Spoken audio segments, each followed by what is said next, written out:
Protams, ka mūsdienu straujajā ikdienā ļaudis savām vajadzībām arvien vairāk sāk skatīties uz klēpjdatora pusi. Tomēr tas, ka par vecajiem labajiem galdatoriem tauta tik daudz vairs nerunā, nebūtu nenozīmē, ka tie nevienam nav vajadzīgi. Jā, galdatoru tirdzniecības apjomi ik gadu krītas, tomēr proporcionāli netik strauji, cik pieaug klēpjdatoru tirgus.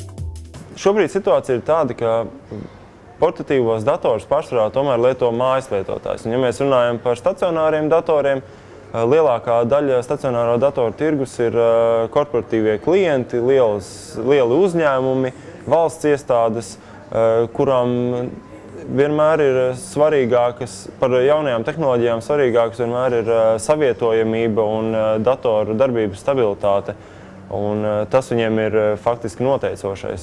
Vai tie būtu visparastākie datorspēlmaņi, vai arī nopietni video un grafikas profesionāļi, viņu vajadzībām galdators ir piemērotāks un arī nešaubīgi pieejams par saprātīgāku cenu nekā jaudā līdzvērtīgs klēpjdators. Lai gan mūsdienās portatīvie datori ir arī diezgan plaši konfigurējami, tad pārsvarā viņiem tas attiecās uz tādām pāris standarta lietām, piemēram, cietā diska ietilpība, operatīvās atmiņas apjoms un procesora ātrdarbība. Videokarti kā tādu, kā mēs to izprotam, mainīt nevar. Viņa jau vai nu ir tāda, kādu jūs vēlaties, vai nu tad jums ir jāmeklē vienkārši cits dators.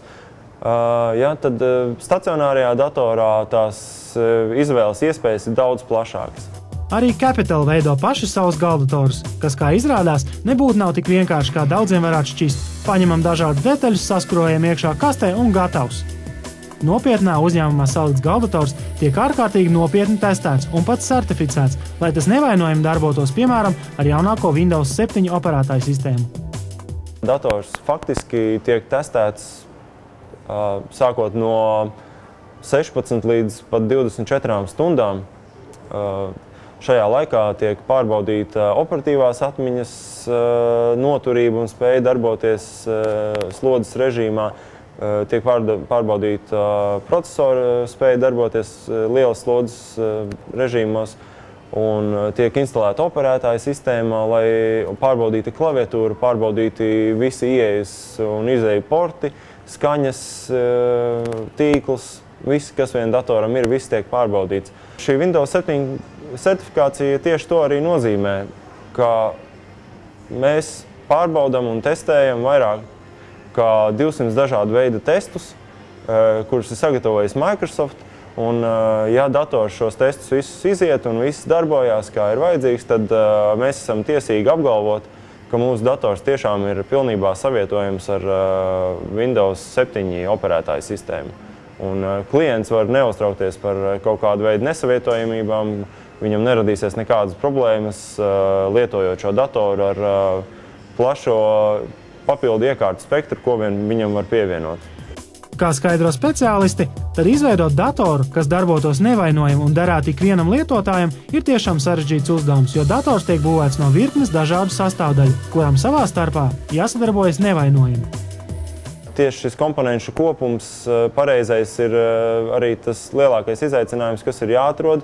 Un to arī mūsu inženieri ikdienā dara un pēta jaunākās tendences, jaunākos produktus, testē tos, pārbauda un tikai gala variantā nedaudz no tiem pārbauda konkrēti uz sadarību ar Windows 7. Mūsu pamatmērķis ir tāds, ka mēs cenšamies piegādāt lietotājiem datoru tādu, lai viņš varētu garantēt ar viņu sākt strādāt un neuztraukties par to, vai tur kaut kas darbosies vai nedarbosies. Pārmaiņas laika gaitā piedzīvo arī pats datora korpuss, kas jau labu laiku pieejams visdažādākā dizaina izpildījumos, sākot no pavisam nelielām kompaktām kastītēm līdz iespaidīgiem spēlmaņu monstriem.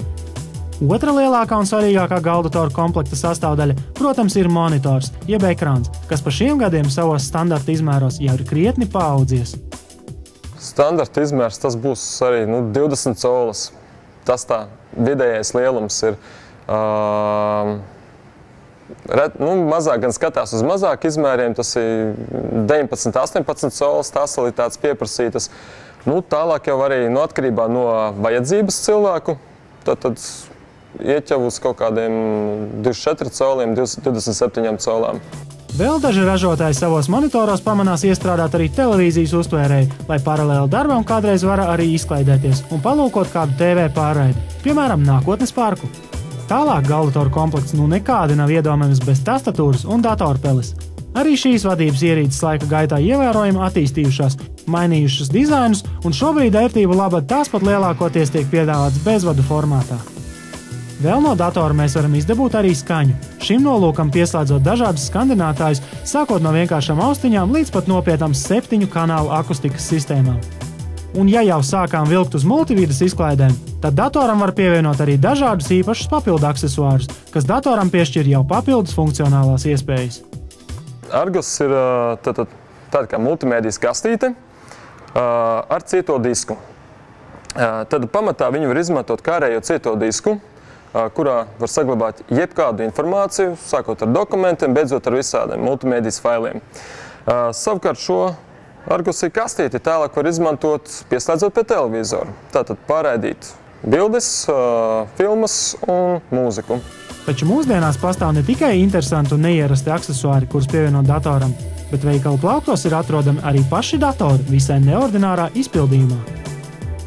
Ir mums Neo Mini dators, kurš ir ļoti maza izmēra, kompakts un kaut specifikācija viņam arī pietiekami laba, lai varētu funkcionāli strādāt gan kā rakstām mašīna, gan arī kā multimēdiju atskaņotājs, jo viņš ne tikai, kalpo kā dators, viņam ir iespējams pieslēgt antēnu vai kabeli un skatīties ar viņu TV pārraides. Tad viņam ir iebūvēts TV ķūnerīts, ir arī bezvadu antēna iekšā. Tātad internetam arī var bez vadiem pieslēgties. Šo modelīti vairāk cilvēki skatās, kas vēlās viņu pieslēgt pie televizoru, ka grib, lai mazāk vietas aizņem, bet nevajag neko superlielu. Ja? Viņi grib, lai kaut kas ir kompakts, vienkārši, lai neieskatītos pēc datora. Tas arī liels arguments, ko bieži vien saka, ka nevēlas, lai dators ragotos mājās. Kādām vajadzībām būs dators paredzēts, ko ir lietojis iepriekš, vai vēl kāds bez viņa lietos šo datoru, kādā cenu kategorijā vēlās cilvēks iekļauties, vai viņš pārzina, arī komponentes.